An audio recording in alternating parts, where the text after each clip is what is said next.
اسمعوا لي هالقصة اللي صارت بسوريا وبدأت أحداثها بأوائل التسعينات تقريبا. هذا بإحدى القرى التابعة لريف حلب كان في وحدة ست اسمها رتيبة. هلأ رتيبة كانت متزوجة من واحد اسمه جلال وعندهم 8 أولاد، 5 صبيان وثلاث بنات. هلأ زوجها مزارع عنده أرض وبيزرعها طبعا، ووقت بيكون في موسم في شي كل العيلة بتساعده. بس نرجع لرتيبة اللي بيميزها عن باقي الأمهات بالعالم إنها قاسية كتير.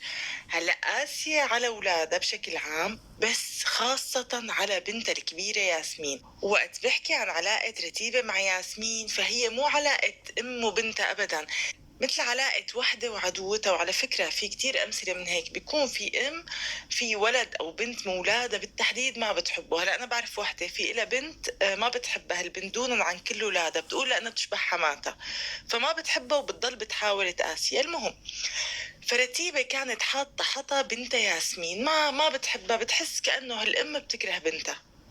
ليش؟ شو السبب؟ الله أعلم. المهم لما كبرت ياسمين شوي قامت رتيبة دبرت لها شغل أمها مثل مشغل أو شي.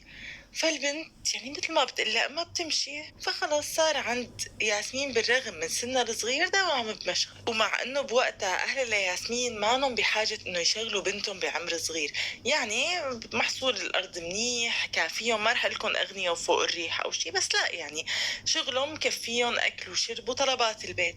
المهم شغلتها لياسمين، وياسمين تفيق من الصبح تروح على شغلها تشتغل ترجع فورا على البيت تساعد شو في مساعدة.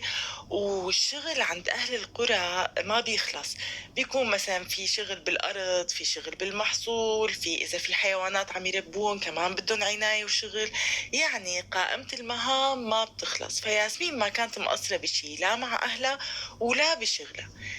مضى أول شهر على شغل ياسمين وكانت كتير متحمسة إنه هلأ رح تاخد أول راتب إلها، وإنه هي عم تفكر شو رح تعمل بهالراتب، رح تجيب هدايا لأهلها ورح تشتري لحالها كم غرض. يعني كتير مبسوطة. وصار وقت قبض الراتب وراحت ياسمين لتاخد راتبها من صاحب الشغل. هلأ كل البنات اللي مع ياسمين أخدوا رواتب لياسمين. وقت وصل الدور لعندها طلع فيها صاحب الشغل وقال لها أي راتب؟ قالت له راتبي تبع هذا الشهر. قام قال لها ايه ياسمين، بس امك اجت واخدته هي قبضته. فياسمين سكتت ما حكت شي، استنت لرجعت على البيت وقالت لها لأمها انه انتي اللي قبضتي الراتب؟ قالت لها ايه. قالت له طيب انا كان بدي اجيب لكم هدايا لاخواتي والك ولبابا، بدي اجيب لحالي اغراض. قالت لي انا اخذت الراتب انا بجيب. سكتت ياسمين وما سجلت تحكي ولا كلمة. تاني يوم ولا بتلاقي انه امها جايبة هدايا لاخواتها البنات، جايبت لهم ثياب، جايبت لهم قصص من راتب ياسمين المفروض. ايه وياسمين اطلعت ما جايبت لها اشي. هلا زعلت كتير مع انه هالحركه معنا غريبه ابدا على رتيبه، لانه مثل ما قلت لكم بتحسوها كانه هالبنت عدوتها وبدها تنتقم منها.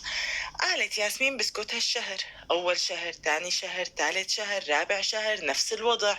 الام تاخد الراتب متفقه هي وصاحب الشغل، وياسمين تطلع هيك زميط من القصه بدون ولا قرش. والبنت بلشت تصير صبية، يعني بتحب تشتري لها لحالها قطعة تياب شال شنطة كندرة أي شيء. كنت صبية واجتهت، بس أبدا راتب ياسمين كل هالشهور ما أخذت منه قرش. وما فيها تعترض كتير، يعني تفكروا ليش ما كتير اعترضت؟ هي ممكن زدت لها كلمة تقوم أما تبهدلها فياسمين تسكت. أما أبو ياسمين فهو ما نو بهالدنيا أبدا، الزلمة عنده كتير شغل وبيطلع من الصبح للمساء بيرجع تعبان. هلا إذا سمعوا شي مرة عم يتخانقوا فبيعيط عليهم إنه خلص وجعتوا لنا راسنا، بس يعني ما بيتدخل أبدا شو عم يصير بهالبيت. فياسمين قال بدها حل مشان هي تطلع مصاري. شو عملت؟ راحت يعني اتفقت هي وشخص من هدول اللي بيعطوا شغل بالبيت، مثل شك خرز تطريز، هاي الشغلات اللي بتاخدها البنات وبتشتغلها بالبيت ومن خلصتها بتسلمها وبتاخد مصاريها. فياسمين صارت تاخد هالشغل وتقعد المساء بس ترجع من شغلها وتساعد أهلها، بالليل تقعد شوي تطرز لها أو مثلا تشك خرز حسب شو أخذ شغل. وكانت أول شرط لها وقت أخذت الشغل نبهت على صاحب الشغل، مين ما إجا لعندك بيقول لك أنا أم ياسمين، أنا أخت ياسمين، أنا أخو ياسمين، مين من إجا ما بتعطي لحدا قرش، أنا أجاري بتعطيني إياه لإيدي. وقال لها ماشي ما في مشكلة. فعلا هالزلمة كل ما خلصت ياسمين شغلها تروح تعطيها ويسلمها مصاريها. ياسمين انبسطت، راحت. هلا هي البنت كتير طيبة وبتحب تفرح اللي حواليها. راحت وقت أخذت مصاري، وبتعرفوا مصاري هالقصص شغل البيت بالبيت يعني ما بتكون كبيرة، يعني مصاري هيك شوي. بس كانت ياسمين فرحانة فيهم قد الدنيا. راحت واشترت هيك كم غرض لأخواتها، اشترت لحالها قطعة تياب، جابت هدايا لأمها وأبوها. بس طبعا أمها وقت عرفت إنه بنتها مع مصاري ما واصلين لإيدها جنت وقامت قيامتها. وياسمين قالت لها خلص هي راتبي انت عم تاخدي، اتركي لي شغل هالمساء انا على القليله جيب فيه غرض لحالي. ولما شافت الام انه ياسمين مصره تماما على هالنقطه، قامت سكتت. بس مو سكتت انها رضيانه، سكتت لانها كانت عم تدبر لشي تاني. كيف يعني هذا ياسمين وقت رجعت اخذت تاني دفعة من الشغل اللي اشتغلته اللي بتشتغله بالليل، فحطت المصاري عندها بالغرفة مشان تاني يوم تشوف شو بدها تجيب يعني غراض وهيك، وكانت مبسوطة فيهم كتير. فاقت الصبح لتاخد هالمصاري ما بتلاقي ولا قرش، وعرفت انه هي عمايل امها اللي ما بدها تخلي بايدها ولا ليرة. وتروح عند امها وتبكي وتقول لها يا امي انت اخذتي المصاري، طيب ليش هيك عم تعملي؟ هي راتبي عم تاخدي، لسه كمان هدول لاحقتيني عليهم هالقرشين. ومثل العاده ما في جواب، تبهدلها امها وتمشيها. ياسمين ترجع تاخد مصاري تخبيهم. هلا اغلبيه الاحيان رتيبه تعرف وين بنتها مخبيه المصاري فتاخدهم، في حال نفد منها هيك كم ليره ياسمين مخبيتهم على جنب ممكن ينفدوا، بس الاغلبيه رتيبه تاخدهم. المهم مرقت السنين على هالحال، وياسمين حياتها مرار بمرار.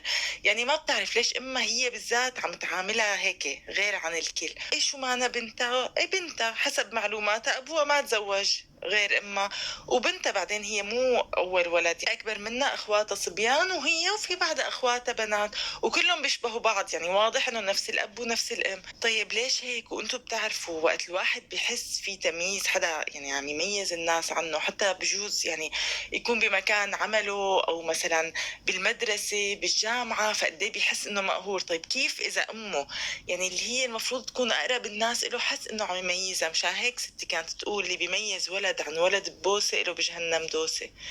المهم مضت الأيام وياسمين على هالحال رضيانة، يعني مشاكل ما بتخلم المشاكل والقصص.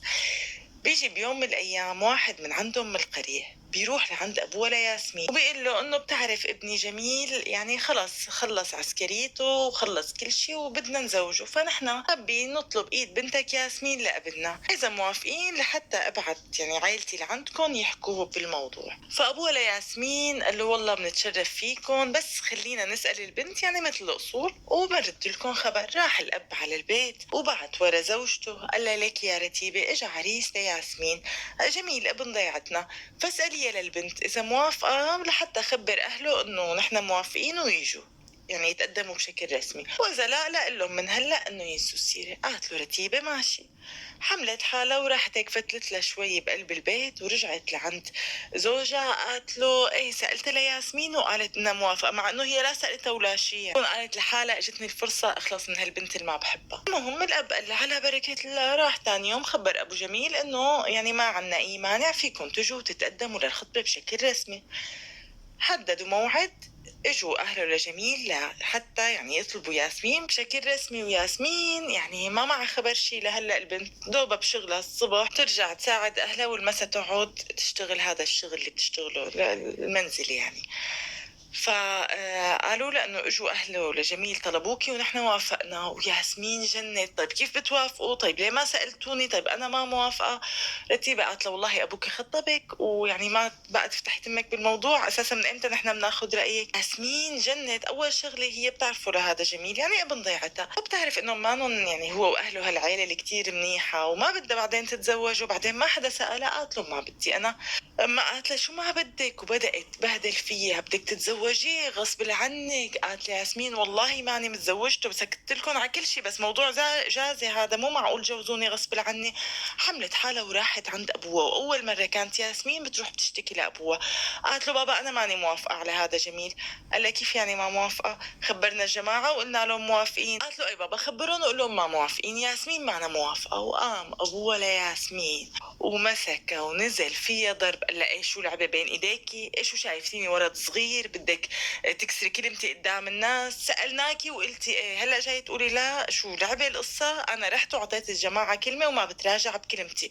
وياسمين تحلف وتقول له والله انا ما قلت ايه، والله ما حدا سألني. قال لها مو هي مشكلتي، انا عطيت للناس كلمة وكلمتي لازم تمشي. ياسمين لقت ما حدا عم يرد عليها، لا امها ولا ابوها، مع مين بدها تحكي؟ صارت تحكي مع اخواتها تقول لهم ما بدي اياه، انا ما بدي اياه، يعني ليش بدكم تزوجوني غصب عني؟ في اخوها لياسمين شاب يعني كان بوقتها راح وحكى مع الاب وقال له يا بابا ياسمين ما بدها الشاب، يعني خلص بلا ما نجبرها للبنت. بس الاب قال له ابدا، انا حكيت كلمه وعطيت للجماعه وعد ما بقدر اتراجع عنها. ورجع اخوها لياسمين اللي كانت حاطه عليه امال عم يقول لها اختي ما يعني حكيت مع ابونا ما بيمشي الحال، ما بده يرجع بكلامه. وحست انه الدنيا تسكرت بوشها. قالت ماني متزوجته بالغصب، يعني ماني متزوجته بالغصب. ما لقيت قدامها حل غير انها تحاول تتخلص من حياتها، وهذا اللي عملته. حاولت تسمم حالها بس قدروا يسعفوها وياخدوها على المشفى وعملوا لها غسيل معدة وما صار لها شيء وزوجوها بالغصب. بالنهاية يعني ما حدا شفق عليها ولا شيء. وياسمين من أول يوم وقت زفوها لبيت عريسها وساكن مع أهله بنفس البيت، قالت له ما بدي إياك، ما بدي إياك، ما بحبك، ما بدي إياك، بس يعني عمل حاله ما سمعان، شو ما بدك يعني تزوجنا. وعاشت ياسمين ببيت أهل جميل. كمان كانت حياتها كلها مرار بمرار. بيت حماها كانوا كتير عم يضايقوها، مو ما بدها ابنهم، فكانوا كتير عم يضايقوها. زوجها قدم من طين قدم من عجين، تقول له ما بدي اياه كأنه ما سمعان شي، مكمل حياته عادي. هلا حاولت تتأقلم ما قدرت، يعني ما بإيدها، ما قدرت. هذا الحكي امتى؟ سنة 2000 صرنا تقريبا. هلا بعد فترة أبوها لياسمين يعني وأهلها قرروا إنه ينتقلوا من القرية على قرية تانية. يعني الأب صحت له قطعة أرض أحسن وقال إنه هونيك ممكن يكون الموسم أحسن. فعلا انتقل، وحتى إنه أخذ قطعة أرض تانية ليعمر عليها بيت، عمر لحاله بيت إله لمرته وأولاده يعني. وانتقلوا. هلا جنب البيت اللي عمره كان معمر مثل ملحق. هلا هو كان مفكر إنه ممكن يستخدمه بالمستقبل مستودع ليحط فيه البضاعة، ممكن يستخدمه كحظيرة للمواشي. فيعني كان عمار باطون بس على العظم، لا في دهان ولا في. ياسمين بعد ما انتقلوا أهلها حست حالها لحالها، وحست إنه بيت حماها صاروا يستقوا عليها أكثر، بحكم إنه ما ضل لحدا تلجأ له، مو كانت على طول رايحة جاية عم تشكي لأهلها وهن يرجعوها. فصاروا يعني يجوا عليها أكثر. وياسمين تتضايق وتحط بقلبها خلص نصيبة، يعني سكتت، رضيت بالأمر الواقع. ما طولت هالقصة كتير لأنه إجا بيوم من الأيام حماها لياسمين وعلقت بينه وبينها مشكلة طويلة عريضة. قالت ياسمين إنه هو بوقتها كان يعني عم يطلع فيها بنظرات مو منيحة ويحكي معها بأسلوب مو منيح. قامت حملت حالها، ضبت غراضها وراحت على القرية اللي انتقلوا عليها أهلها، وقعدت هي وأبوها وقالت له ليك زوجتوني غصب عني وكل شيء ماشي بحياتي مالي أي قرار فيه، بس إلي طلب واحد منك بس، ما بدكم تطلقوني لا تطلقوني بس ما بدي أعيش مع بيت حماي. قال لها إيه وين بدك تعيشي؟ قالت له أبي مو هاي الغرفة أنت معمرها هي اللي جنب البيت؟ قال لها إيه. قالت له بعيش فيها. قال لها يا بنتي هاي الغرفة على العظم. قالت له موافقة، أنا بعيش بدون غرفة، بعيش بالفلا، بس ما أعيش مع أهله لهذا جميل. قال لها إيه خلص جيبي زوجك وتعوا عيشوا فيها، فاضية فاضية. طبعا مين اللي طلع هون سنجق عرض واعترض؟ ملا ياسمين رتيبة، لا وما تجيبهم وتقعد ببيت حماها وشو هالدلال. بس يعني الأب ما رد عليه. هلا خلص خلي هالبنت تجي وتقعد هي وزوجها ونرتاح من هالمشاكل اللي بتضل بتصير بينها وبين بيت حماها. مع انه ياسمين ما كتير طايقة زوجها، بس يعني هذا احسن الحلول. خبرته وقالت له تعال رح نعيش هون، وهو اقتنع واجا. المهم عاشوا بهالغرفة ياسمين وزوجها. وبعد فترة ياسمين اكتشفت انه هي حامل، وكان هذا يمكن أسوأ خبر سمعته. كل الوقت كانت عم تفكر كيف ممكن تلاقي طريقة وتطلق منه، من هالزلمة من اللي ما أنا حاببته. لسه هلأ فوق جاي ولد يربطها فيه أكثر. صارت تعمل العمايل لتنزل هالحمل اللي ببطنها. شي تقوم تحمل شغلات تقيلة، شي تقوم تنط من حرف عالي، ما خلت طريقة، ما خلت شي إنها تعمله لحتى ينزل هالحمل. بس ما نزل، الله كاتب له لهالولد يعيش. وبعد 9 شهور ولدت ياسمين وإجاها ولد صبي مثل القمر.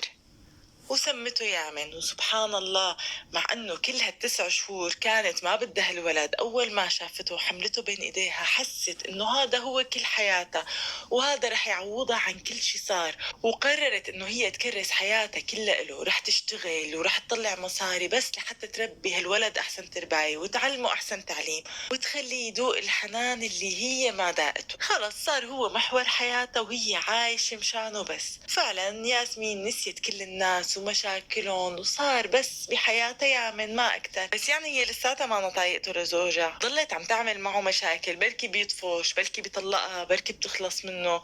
المهم يعني بعد سنة سنتين زوجها لياسمين لقى انه هالبنت ما في منها فايدة، يعني لا بتهتم فيه، لا بتحكي معه، لا بتفتح حديث.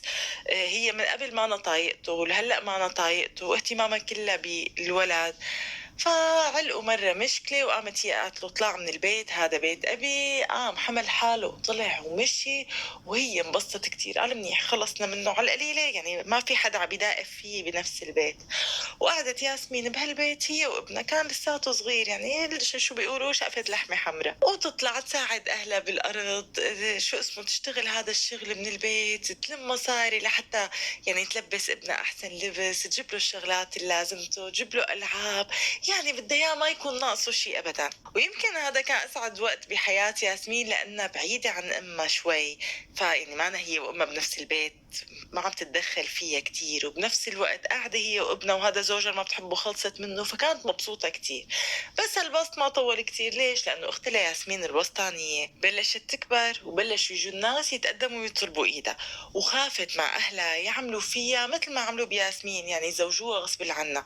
مشان هيك قالت انا ما مثل ياسمين، اسكت وما اسكت، خليني اخذها من قصيرة واهرب. وبليلة ما في ضوء قمر فاقوا اهل البيت لقوا البنت الوسطانية هربانة ومانا بالبيت ابدا. وقامت قيامتهم، جنوا الاب والام والشباب، حلفوا 100 يمين وعظيم ليقتلوها ويشربوا من دمها، وانه رح يضلوا يدوروا عليها لحتى يلاقوها، ووقتها رح يفرجوها شو رح يصير فيها. وقامت القيامة ودوروا دوروا، شالوا حطوا دوروا بكل سوريا، بس ما لقوا لا أثر أبدا. هالوقت رتيبة خانم لقتها فرصة لحتى تنتقم من ياسمين، صارت تقول لأخواتها ولأبوها أكيد هذا كله من ياسمين، أكيد هي اللي متفقة هي وأختها، أكيد هي اللي مشجعة أختها، ما في غيرها بتعمل اللي براسها ليك، ومشت جوزها وقاعدة لحالها، ما في غيرها هي والله اللي جابت لنا العار. وقاموا حقدوا على ياسمين، وقام الأب طلع قرار انه ياسمين بتجيبي ابنك وبتجي بتعدي معنا بالبيت تحت عيننا.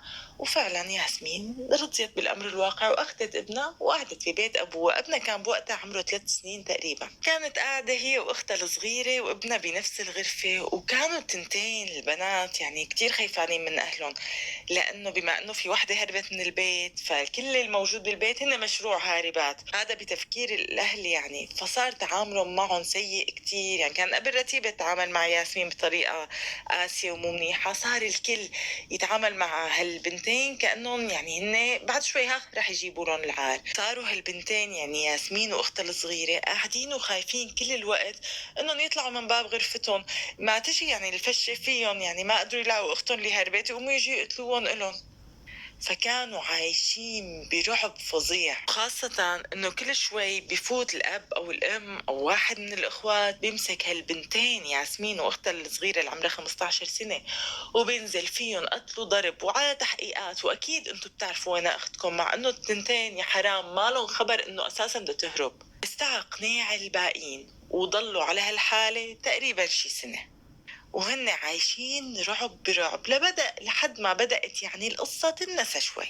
رجعت ياسمين بوقتها تشتغل، ودخلت يعني ابنها صار بعمر انه يدخل على المدرسة، دخلته على المدرسة، وخلص يعني هي مكرسة حياتها لهالولد. وكان بوقتها الامور هادية نوعا ما، غير بس في امها لياسمين كل شوي بتطلع بفنة العوها من البيت، ما بدي اياها بالبيت، والاب يقول لها يعني بنتي وين بزتها بالشارع هي وابنها، والام تعمل مشاكل، بس يعني الوضع محمول نوعا ما. ومضت سنة ورا سنة لحد ما صرنا بسنة 2009. سنة 2009 الأب بدأ يمرض، صار في عنده مثل فشل كلوي، وصار لازمه عناية خاصة ويروح ويرجع على المشافي. وطبعا ياسمين واقفة جنب أبوها وعم تحاول تراعي والأم كل الوقت ماسكة ولادها واحد ورا التاني، ومن ضمنهم ياسمين. يعني على حكوا مع أبوكم يسجل البيت والأرض باسمي. طيب حكوا يسجل البيت والأرض باسمي، هيك أحسن لنا. يعني الورثة ما رح تروح منكم ورثتكم، ما أنا يعني بعد عمر طويل بعد ما أموت أنتم رح تورثوني، بس خلوه يسجلهم باسمي أحسن أضمن. يعني الأولاد سمعوا كلمة أمهم بما فيهم ياسمين، يعني ما حدا كان طمعان بشي، فحملوا حالهم وراحوا عند أبوهم المريض وصاروا يقولوا له إنه بابا ليش ما بتسجل البيت والأرض باسم ماما وما بعرف شو. أبوهم لأول مرة بيطلع فيهم وبيقول لهم لا أكيد ما رح أعمل هالشي. وقت سألوه ليش قال لهم صار لي كم سنة، صار لي عمر متزوجة لهالمرة وبعرف إنها ما بتحب حدا غير حالها. هاي بتعرفوا إذا بكتب لها الأرض والبيت باسمها والله لا تقلعكم كل كزتكم بالشوارع. مشان هيك لا، يمكن تقلعني أنا كمان قبل ما أموت وتزتني بالشارع. لا، خلي كل شي باسمي وبس موت كل واحد بياخد حقه حسب يعني الورثة. وكأنه هالأب كان قلبه حاسه، لأنه على الأغلب لو رتيبة صار كله باسمها كانت مشتهم كلهم. المهم ضل الأب بيعاني من المرض والوجع والآلام لحد ما اجت سنة 2012. بوقتها الله أخذ أمانته والأب توفى. وقت أولاده زعلوا عليه قاموا يعني عملوا العزاء والجنازة والدفن وكل الأمور تمام. بعدها قعدوا مشان يوزعوا الورثة بين بعضهم، اتفقوا إنه البيت يضل مثل ما هو، يعني ما يعملوا فيه أي شيء أبدا لأنه يعني ساكنين فيه هن.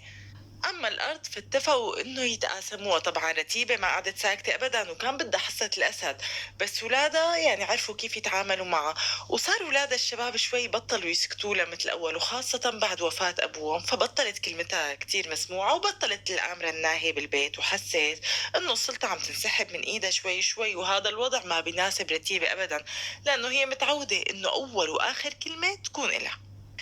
وصارت تطلع مشاكل بالبيت، مشكلة ورا مشكلة، بس يعني مشاكل صغيرة. ورتيبة ما أنا قدرانة تسيطر على الوضع مثل العادة. وبهالوقت بدأ أولادها الواحد ورا التاني يطلع من البيت ويروح. يعني واحد من الأولاد طلع راح على تركيا وبعدها على ألمانيا واستقر هنيك من الشباب يعني. أما الشاب التاني فقرر إنه يتزوج، وفعلا راح أخذ بيت قريب على بيت أهله، يعني بشي 70 متر، وتزوج هنيك وقعد. وصار يعني يحاول يبعد شوي عن أهله وعن جو أهله لأنه أمه ما في وراها غير المشاكل وهو بيعرف هالشي. أما باقي الشباب فواحد ورا التاني، شي أخذ شغل وراح على المدينة، شي سافر. البنت الصغيرة تزوجت وطلعت برات البلد وما ضل بالميدان غير رتيبة وبنتها ياسمين ويامن ابنها لياسمين. هلأ ياسمين من حصتها طلعت لها من الأرض، قامت يعني شالت قسم لمستقبل ابنها ودراسته، والباقي زبطت فيه البيت ورممته وعملت غرفة لابنها، زبطت كل البيت يعني مو بس غرفة ابنها. وضل في عندهم قطعة أرض تانية. هلأ ياسمين هون صارت هي المسؤولة عن كل شيء، صارت هي تروح وتزرع بهي قطعة الأرض الصغيرة تضلت لا ما بقى في حدا يساعدها. صارت هي المسؤولة عن الماشية الموجودة في كم بقرة وكم يعني غنمة. يمكن فوقها اما كبرت ورجليها صاروا يوجعوها وكمان صار بدها الغرض يوصل لعندها. وياسمين ما كانت مقصرة ابدا، لا مع امها ولا مع ابنها اللي كان عندها. هذا ابنها اهم شيء بالدنيا، كان بدها اياه يدرس ويتفوق ويعني يعيش حياة سعيدة. وكانت تحاول ما تضايقه ابدا يعني ولا تقسى عليه، وتضل تحن عليه لتعوضه عن كل الاسى شافته بعمره. المهم مضت الايام وكل يومين والتاني يعني ما في غير اما لياسمين عم تعمل لها مشكله. كل ما دق الكوز بالشرات الا يلا احملي حالك انت وابنك واطلعوا من البيت، البيت بيتي. وياسمين تقول لها امي وين بدنا نطلع بالبيت؟ وكانت ايامها بسوريا في مشاكل بتعرفوا، إيه وين بدي اروح انا وهالولد؟ وبعدين البيت بيت ابي مو بيتك. بس رتيبه طبعا ما كانت تسكت ابدا، وكان لسانها مثل المبرد الله يعين اللي بيوقع فيه.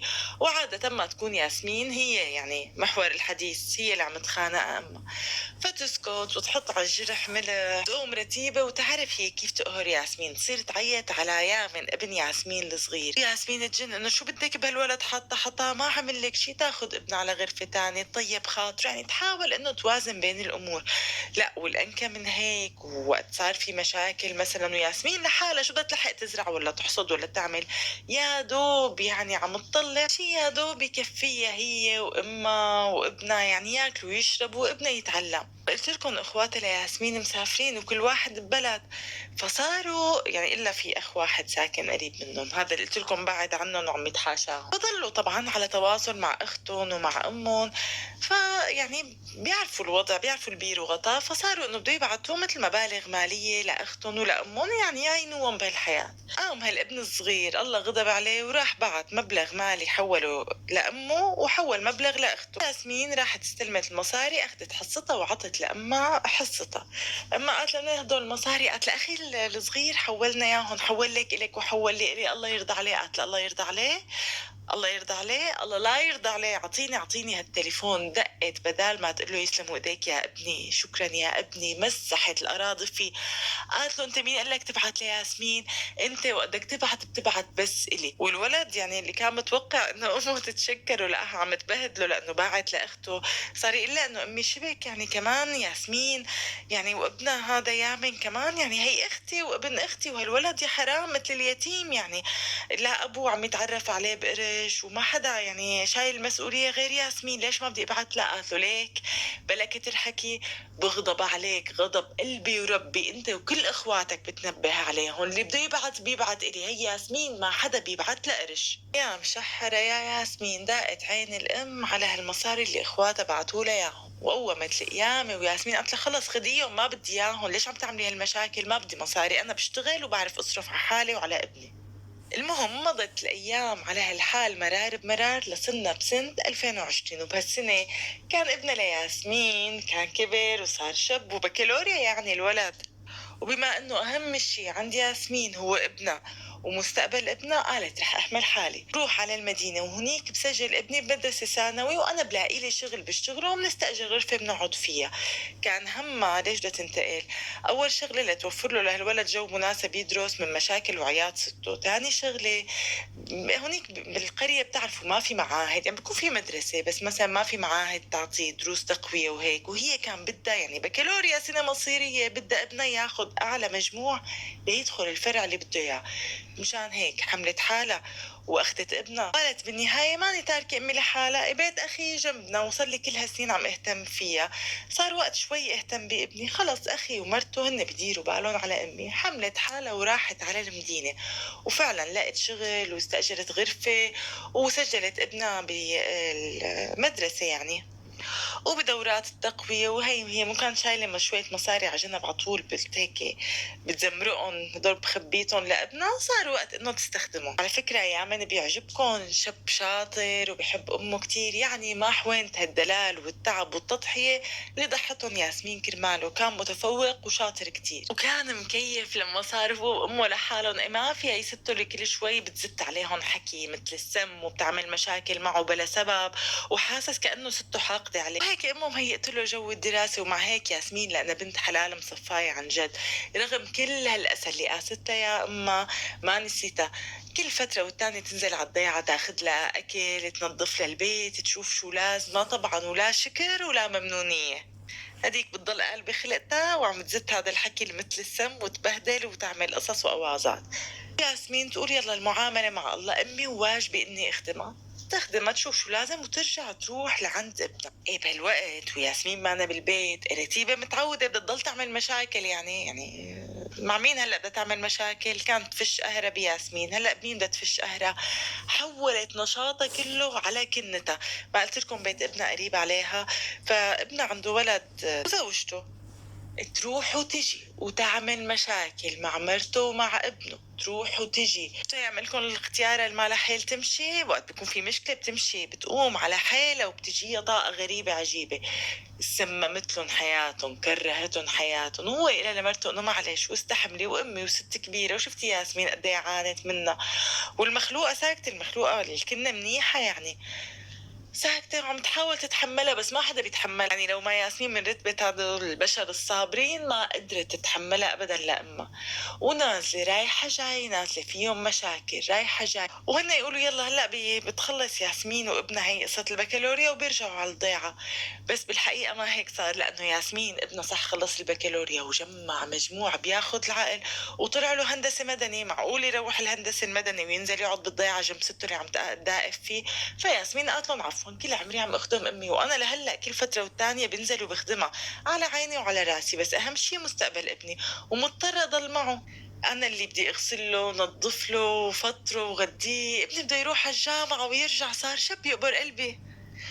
فكلهم كانوا ساكتين، كلهم بيعرفوا ياسمين قد ايه تعذبت، وانه يعني هلا حياتها كلها الولد، مو معقول يدمروا مستقبل ابنها مشان الست الوالده تنبسط. فقالوا لها خلص اختي اعملي اللي بدك اياه. ومضت سنتين على هالحال لحد ما صرنا سنه 2022. عن خلال هالوقت كانت رتيبه خانم مدوقه كنتها وابن كنتها يعني سم، ومسودة عيشتهم ومكرهتهم حياتهم، وقدروا شو كانت عايشة ياسمين. صاروا يقولوا دخيل ربك يا ياسمين قد ايه كنتي حاملة عنا كتف. المهم بسنة 2022 بفوتوا مجموعة من الحرامية على بيت رتيبة هي ونايمة، ويعني بيسرقوا بيقشوا شو في بالبيت. رتيبة كانت كتير مدكنة، مو بتضل كانت تاخد مصاري وتحطهم على جنب.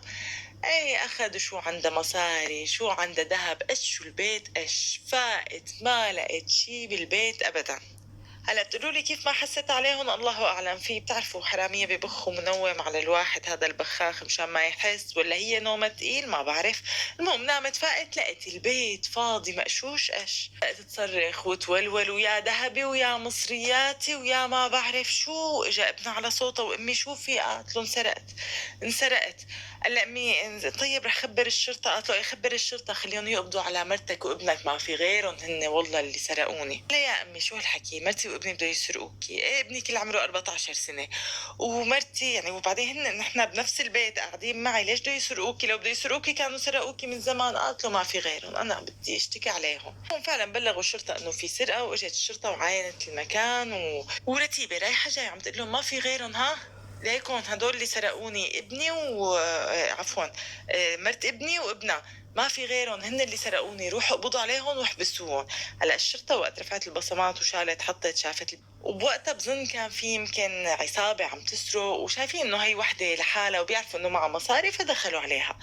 فالشرطه المهم تاكدت انه زوجة الابن وابنه ما لهم اي علاقه بالموضوع، وما يعني ما هن السارقين.